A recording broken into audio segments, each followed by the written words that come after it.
साथियों और सारे प्रेस के मेरे दोस्तों, आप सभी को मेरा नमस्कार। और आज हम जो 7 गारंटी जो हरियाणा गवर्नमेंट की ओर से अनाउंस कर रहे, उस गारंटी को हम ये लागू करेंगे और इसीलिए हम इस गारंटी को रखे हैं नाम 7 वायदे पक्के इरादे।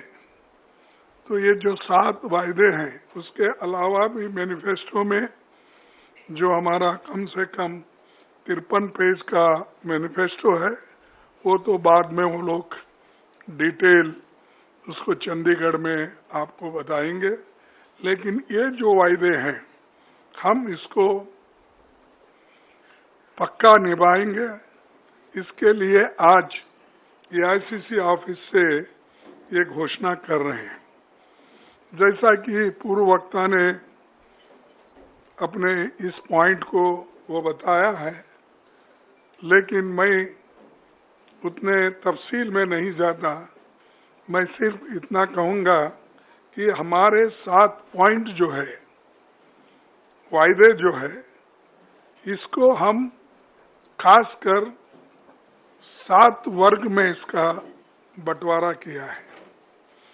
एक तो महिलाओं को शक्ति हर महीने 2000 रुपये देने का हम वायदा कर रहे हैं और 2000 रुपये देकर हम रहेंगे हमारी सरकार आने के बाद।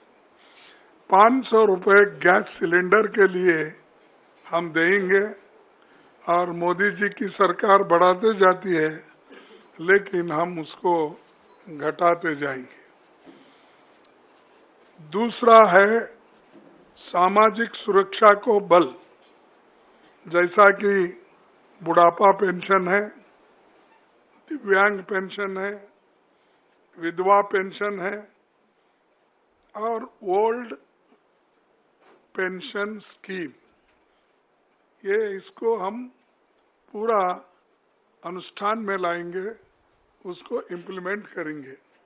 और जिसका आंकड़े उन्होंने बताया कि बुढ़ापा पेंशन 6,000 रुपये और दिव्यांग को 6,000 रुपये, विधवा पेंशन को 6,000 रुपये और OPC जो भी स्कीम है, जो भी योजना है, उसके तहत मिलेगा।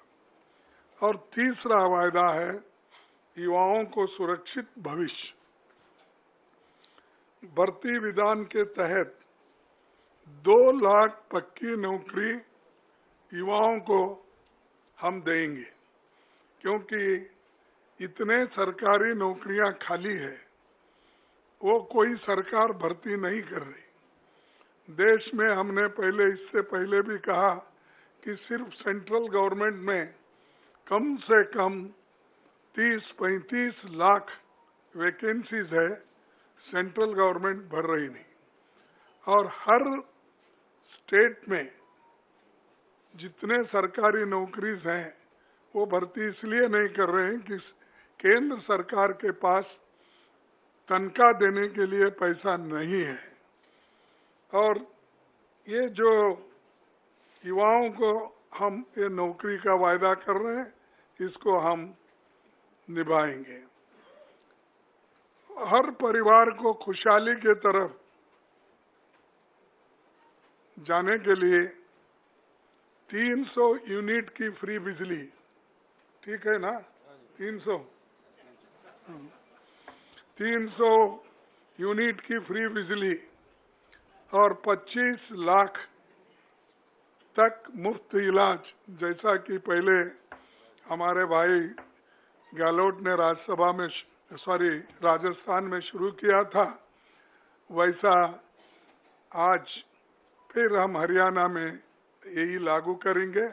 तो ये दोनों भी जो फ्री बिजली और मुफ्त इलाज ये बहुत ही पक्का है और गरीबों को इससे बहुत फायदा होगा, किसानों को भी फायदा होगा।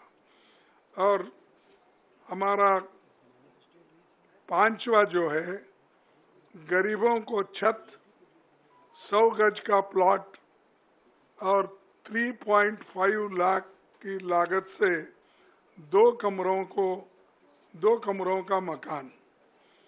तो ये देखिए जरा, ये कम होता है क्योंकि 2 में क्या करना, उसके लिए बाद में सोचिए, क्योंकि पकाना किधर, सोना किधर। कम से कम एक किचन तो अगर रहा तो उसको ऐड कर दीजिए। तो किचन तो होगा, हाँ, किचन बाथरूम तो होगा। तो न फिर ठीक है, लेकिन देखिए मैं अब तो फिर वायदा नहीं करता, क्योंकि आप अपने बजट को देखकर ये वायदे किए हैं। तो इसीलिए जब आपकी हालत सुधरेगी तो उस पर विचार कीजिए। फिर किसानों को समृद्धि, ये तो आप सभी को मालूम है, हम भी लड़ रहे हैं, राहुल गांधी जी भी एमएसपी के लिए बहुत लड़े, अभी भी लड़ रहे हैं। उसके अलावा एमएसपी की जो कानूनी गारंटी है, उसके लिए हम पार्लियामेंट में इलेक्शन में भी ये वायदा किया था। हमारे हरियाणा कांग्रेस कमेटी के आज के नेता लोग भी इस हरियाणा कांग्रेस का संकल्प पत्र में भी ये लिखा गया है, तो इस एमएसपी गारंटी का भी वो काम करेंगे। आखिरी में पिछड़ों को अधिकार, जातिगत सर्वे का, जातिगत जनगणना करने का बात हम ये पार्लियामेंट में भी उठाए थे और पार्लियामेंट के चुनाव में भी हमने इसका प्रचार किया।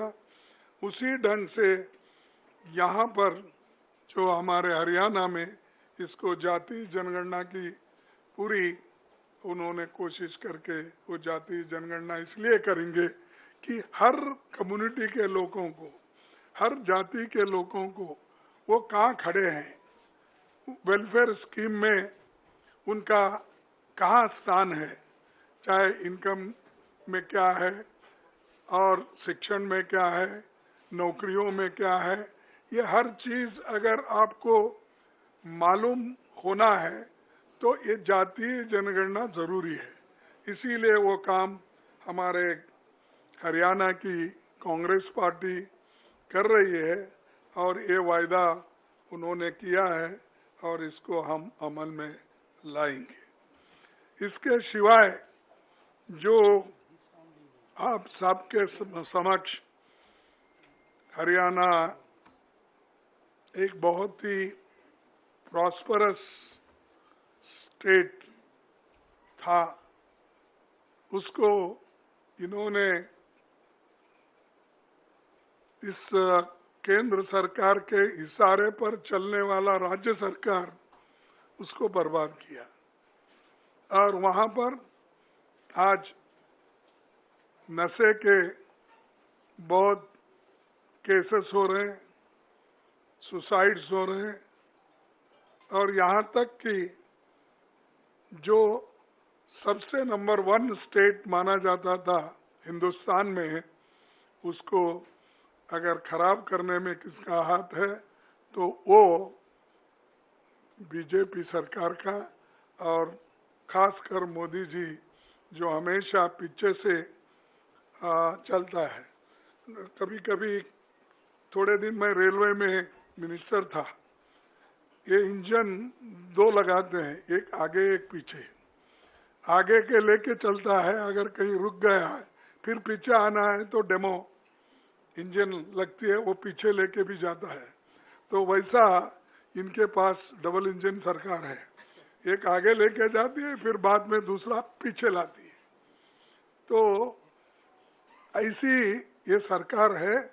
तो इनके साथ अगर जो इनके कमियां हैं उनको दूर करना है तो आज कांग्रेस पार्टी को मौका जनता देने के लिए तैयार है और वो मौका लेने का हमारे कांग्रेस पार्टी के नेताओं के हाथ में है।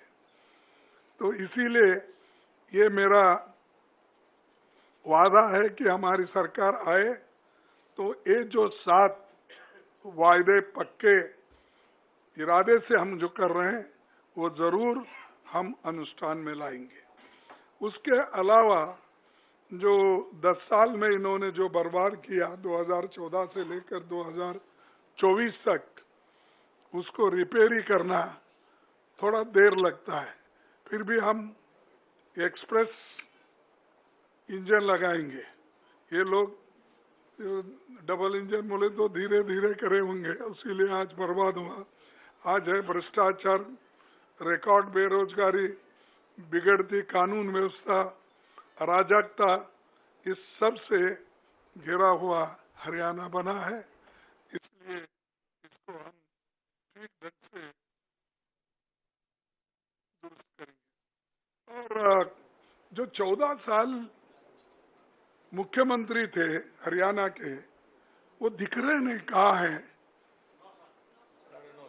9.5 साल, ठीक है, बीच में निकाले, दूसरों को लाए, 9.5 साल, लेकिन दिखना कहीं, वो दिख रहे नहीं पाप बेचारे, कहाँ रखे क्या नहीं। या कम से कम यहाँ तो दिखना, लेकिन उनको पीछे हटाया गया। इसलिए हटाया गया कि वो काम नहीं कर सके। ये फेल्यूर का निशानी है। अगर अच्छा काम कोई करता तो इलेक्शन अगर 2-4 महीने रहता, कोई हटाता है? तो एक पहला उदाहरण है। तो ऐसा हो रहा है। और 6 महीने में कोई आके तीर नहीं मारता, वो भी फिर मोदी जी के तरफ से देखेगा। और रोज जाके जो हाथ मिलाता है, झुकता है, सर झुका के उनके पास बात करता है, तो उन्हीं को जरा उनका आशीर्वाद मिलता है। ये सब बातें आपको मालूम है। और आज जो हमारी पार्टी जरा जिसको जान आई है, वो खास करके हमारे राहुल गांधी जी के भारत जोड़ो यात्रा और भारत न्याय यात्रा, ये हमारा जनता से डायरेक्ट संपर्क रहने के वजह से, जनता से मिलने के वजह से, और कन्याकुमारी से कश्मीर तक और मणिपुर से लेकर महाराष्ट्र तक जो उन्होंने दौरा किया, ये लोगों को डायरेक्टली मिलने का किया। लेकिन आज बीजेपी की सरकार जनता को डायरेक्टली मिलती नहीं, वो सिर्फ दूरदर्शन करती है और सेलेक्टेड चंद 10-20 लोगों में मोदी जी ठहरते हैं, बेटा तुम क्या कर रहे हो, कहाँ से हो, वही उतना फोटो आप देखेंगे। जाओ भाई, पैदल आप भी जाओ। आप तो बहुत बोलते हैं मैं प्रचारक हूँ, वो हूँ, ये हूँ, तो जा सकते हो लोगों में।